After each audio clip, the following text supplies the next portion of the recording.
how we can live this really cool, sustainable life. I'm not kidding you. Hopefully it'll be a model for others. Yeah. And it will grow and expand. And that's the idea. And we'll have one here.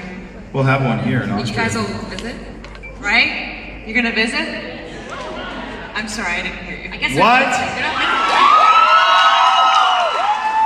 I think we bored the tears out of the top level. Everybody left. Yeah, hi, you know what? Hi, guys. ISF Russia's up there. ISF Russia, hi. Hello. Amazing, guys. I love this room right now. I love you. Well, I love you back. Is it just a question for Kim? Because we heard you talk all the time. Yeah, we have a question here. So what are the common problems you have to watch every day?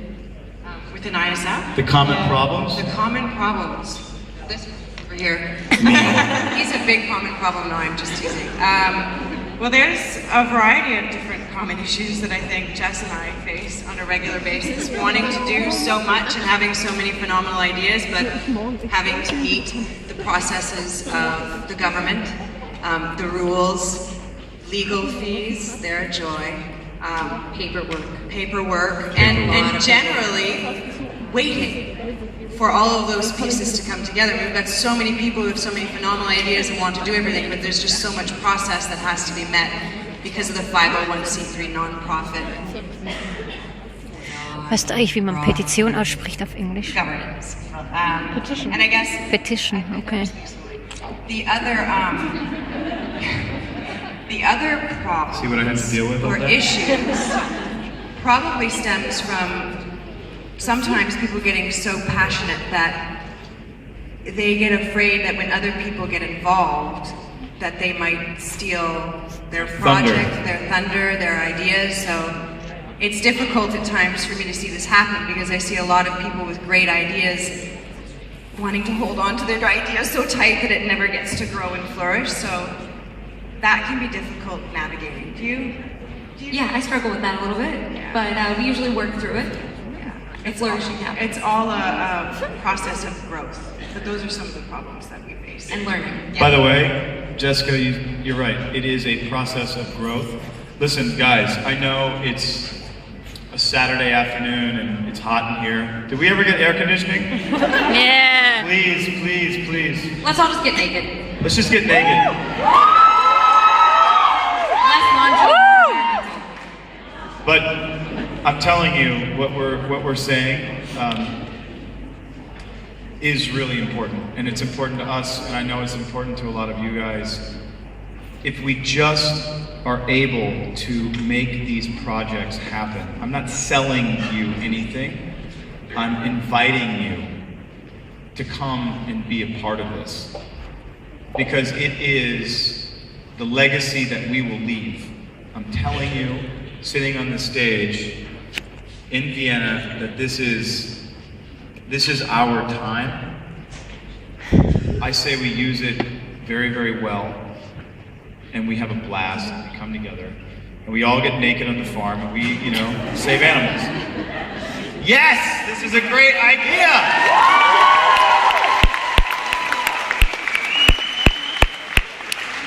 Hey, I'm a purist, whatever. Natural. So Ian, we heard the story how you... No. I heard it. Don't be nervous. Not only one time, a little lots of times. Here, I'm just gonna stand right here, so I'm not gonna make Now you... that makes me nervous. So what's the question? The question is, so if the BP, is it BP? BP? Oil spill? Yeah. Oil spill didn't happen. So would you still have that started ISF? That's an amazing question. If BP oil spill did not happen, you okay over there? Would ISF exist? ISF was always set to exist. I always wanted this to exist, but I didn't know how to do it. And unfortunately, this cataclysmic, really bad, and if there are any of you amazing Brits in here, I'm sorry. But it's not just British Petroleum's problem, it's all of our problem. If it existed, if BP hadn't started, yes, ISF would exist, but it wouldn't exist with the ferocity, how ferocious we take conservation and legislation and engagement. Because after the BP oil spill and meeting Deepak and meeting this one and meeting that one and meeting this one and meeting you, I realized there is no turning back. So to answer your question, yes, it would exist, but I'm not guaranteeing that it would be this powerful. I think you guys and us, right, even Riley here, realize there can be no more of this crap, right? No more. You can't do this. There is no more. So we can't take and not give back. And so we've been taking, this generation, take. You and me and all of us, and especially this one, are going to give back.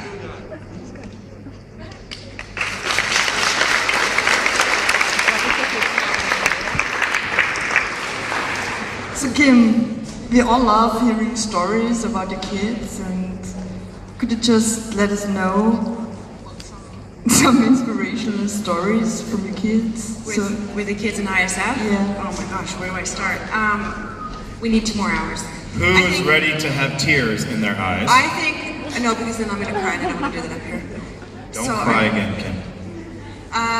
There are a lot of inspirational stories, and a lot of them have, you know, really phenomenal projects where they're doing phenomenal things with animals or starting green businesses. Some of them are 7 and 8 years old. To me, I think the best, most inspiring part of everything that they've accomplished is how and who they've accomplished it with. So we've got kids who are working with other kids completely separated by continents, oceans, and they're learning and empowering each other. And through that, these kids talk about bullying, they talk about their dreams, and they're developing not only amazing projects that impact the planet, but they're developing themselves with each other as mentors. And to me, their projects are phenomenal because you can't imagine what 7, 8, 16-year-old girls can accomplish as far as creative thinking goes towards the problems that we're facing. But to see them support each other and how far they come in a short amount of time with having this type of a support system is mind-blowing. And that's what I was talking about when I said to you that when you see a young child or a teenager with a phenomenal idea, offer them your time. You will find something to give to them, and you will walk away feeling like $1 million because you participate or euro in their growth. But by far is their own personal development throughout all of this. And what's crazy is a lot of it comes from ideas from her, and I see these ideas, or I field them to Jessica, and her and Kim sit down and they figure out how to approach it, how to sort of manifest these ideas.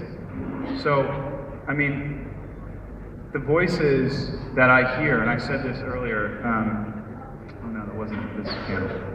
This is another country. Okay, so Jessica and I, so she gets to the office every morning. When I'm shooting the Vampire Diaries, it might be 6 o'clock in the morning. It might be 6 o'clock in the evening. Might be midnight. It might be midnight. 2 a.m. Just come to work, it's midnight. Come on, get your ass to work. Seriously, it's weird. But I'll say to you, you know, look at these few things, or she'll say to me, look at these things, and obviously we will strategize with Kim. These are voices. There was a young girl at one point who was, I think, 6 years old, who was about to turn 7, I think, maybe, and she had a tooth fell out, you know, and you put it under your pillow, and the tooth fairy comes, right? And in the morning you wake up, and there's money under your pillow.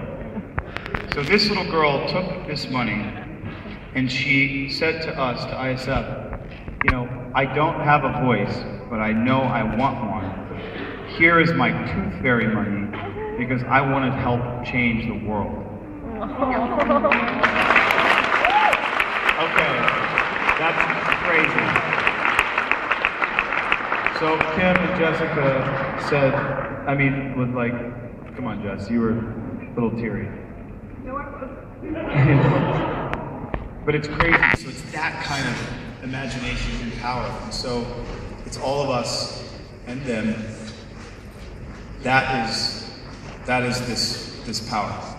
So There are embrace it. countless girls, like this specific little girl who's speaking about named All Devin. over the world. There are countless girls, and they show up in a variety of different ways. Devin is very gregarious and tenacious, and she's very determined.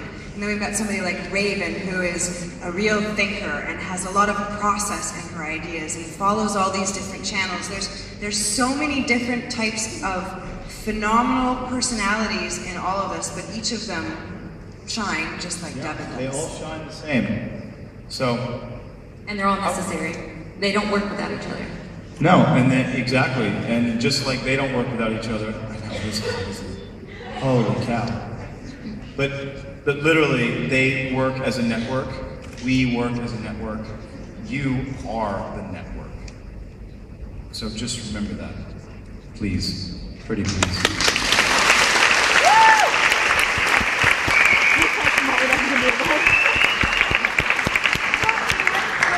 So, Jessica and Kim, I'm sure the girls want to know how is it to work with Ian? Oh my God. Boy, do I have stories Well, he's to tell ugly. you. Really hard. I need a drink. She works with me every day, all day. It's only like 80 hours a week. It's not a lot. Not that big of a deal. When I wake up late for work, she has to come into my house and wake me up. Literally. And scare the bejeebus out of him. Yeah. It's I fun. don't always have clothes on while I'm sleeping. For real. So That was week one. That was week one of working with him. But really, I think that the synergy and the shared passion and compassion and commitment between